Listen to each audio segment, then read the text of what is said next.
Hi there, and welcome to The Daily Gardener, a podcast about gardening, botanical history, and literature. I'm your host, Jennifer Ebling, and today is April 16th. Today we celebrate a botanical artist who learned to paint from her famous younger brother. We'll also learn about a botanist who was fascinated with seed dispersion and weeds. We'll hear a little snippet about spring from an author and ecologist. And we grow that garden library today with a book about the cultural significance behind Japanese gardens. And then we'll wrap things up with National Orchid Day. But first, here's today's curated news.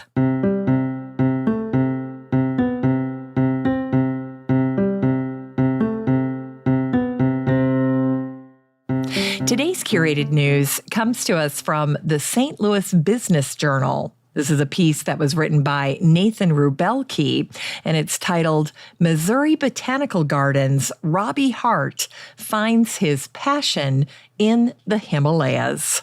Well, this is a fun article to read about a working botanist. Robbie is an ethnobotanist, and his research focuses on climate change in the Himalayas and how it affects the indigenous people of the area.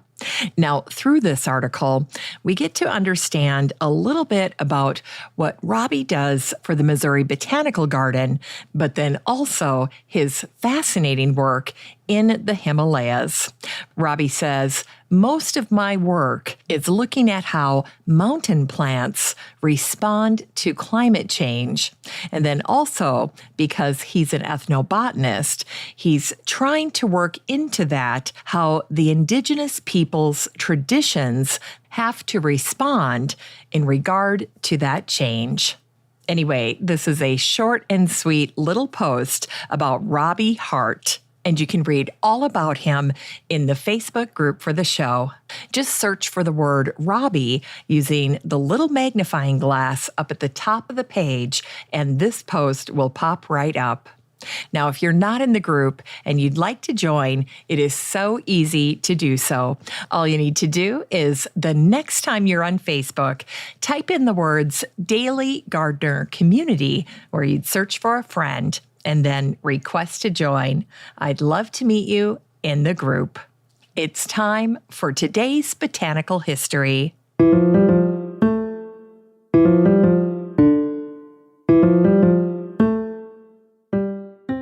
Here's botanical history for today, April 16th.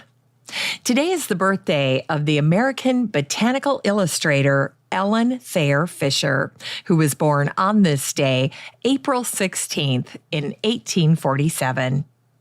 Born in Boston, Ellen's family eventually moved to Brooklyn, New York. The daughter of a Civil War surgeon and doctor, Ellen's younger brother Abbott became a famous American painter and naturalist.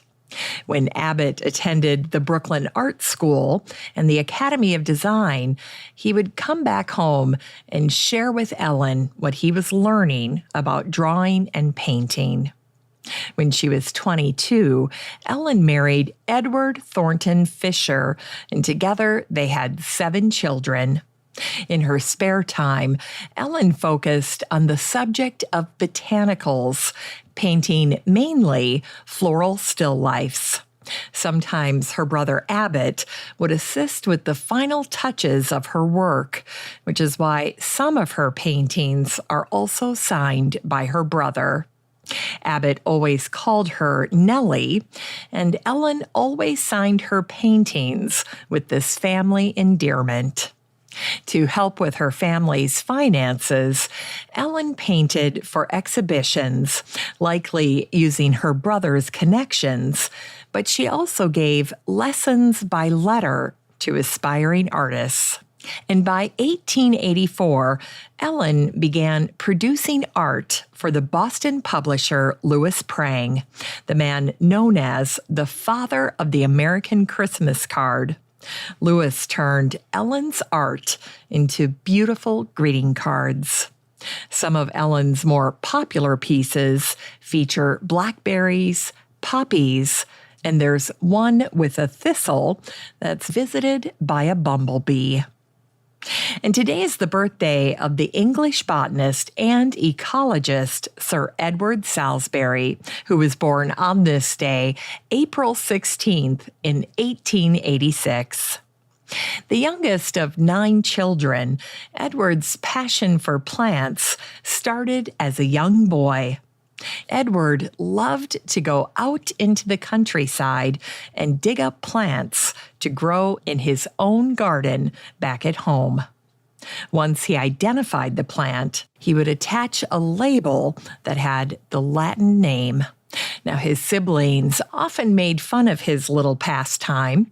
His older brothers would tease him by calling his garden the graveyard. Well, Edward grew up to become one of the leading British botanists of the 20th century. And during World War II, Edward was the director of Kew. It was a position he would hold for 13 years.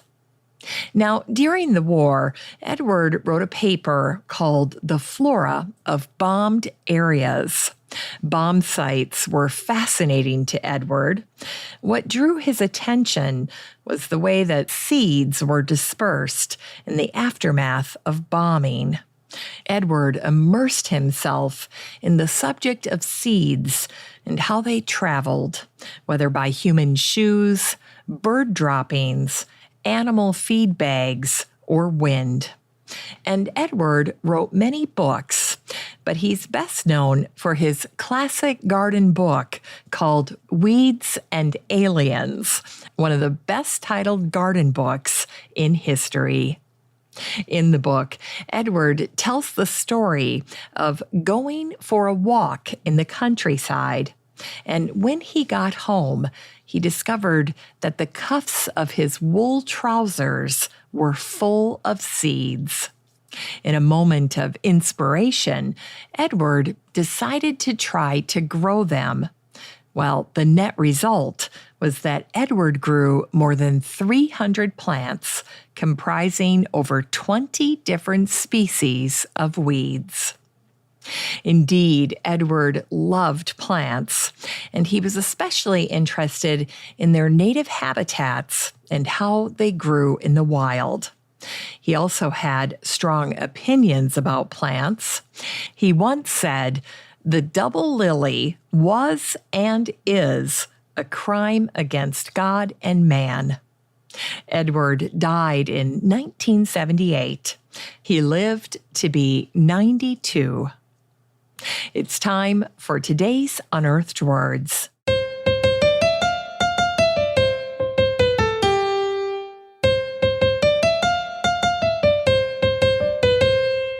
Today's Unearthed Words come to us from the ecologist, writer, and teacher, Amy Seidel.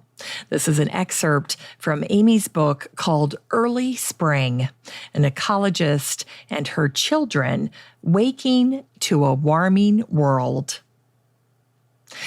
The world is exploding in emerald, sage, and lusty chartreuse, neon green, with so much yellow in it. It is an explosive green that, if one could watch it moment by moment throughout the day, would grow in every dimension.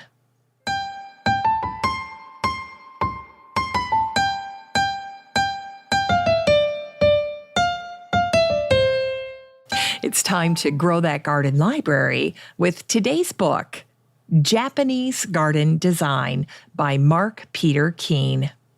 This book came out in 2017, and in this book, the landscape architect Mark Peter Keene shares how gardens have been designed in Japan. Mark moved to Japan in 1985, and he's been teaching garden design and designing gardens in Japan ever since. Mark does a masterful job of conveying the intentions and motivations behind some of Japan's most beautiful gardens. Now, intentions and motivations are two important aspects of Japanese gardens that often go unnoticed since Japanese gardens look so natural and wild. Yet these peaceful places are man-made. Japanese gardens tell stories, and those stories, according to Mark, were very controlled and intentional. Mark helps translate these stories, along with helping us to appreciate the metaphors that the gardens represent. And in the foreword to Mark's book is this charming anecdote. At the end of his life, Ezra Pound wrote, "Let the wind speak. That is paradise." The Japanese garden designer, like the poet, creates a theater for the wind to speak. With Japanese garden design, Mr. Keene provides an etymology, grammar, and lexicon for deciphering just what the wind has to say. This book is 192 pages of beautiful Japanese gardens, along with cultural and historical insights that make the beauty of these gardens even more meaningful. You can get a copy of Japanese Garden Design by Mark Peter Keene and support the show using the Amazon link in today's show notes for around $12.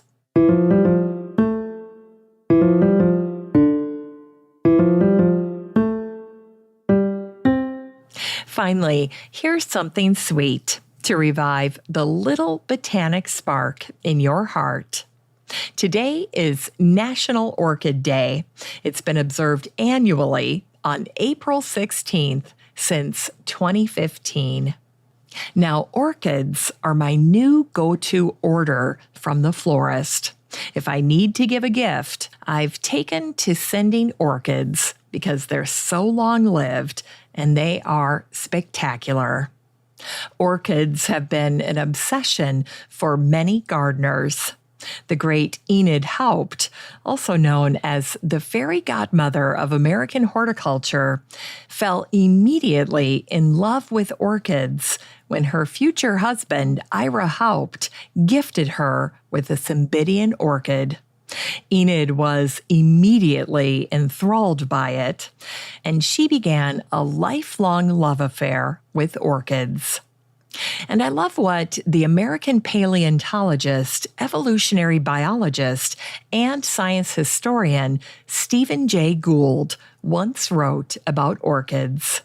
He wrote, "Orchids manufacture their intricate devices from the common components of ordinary flowers, parts usually fitted for very different functions.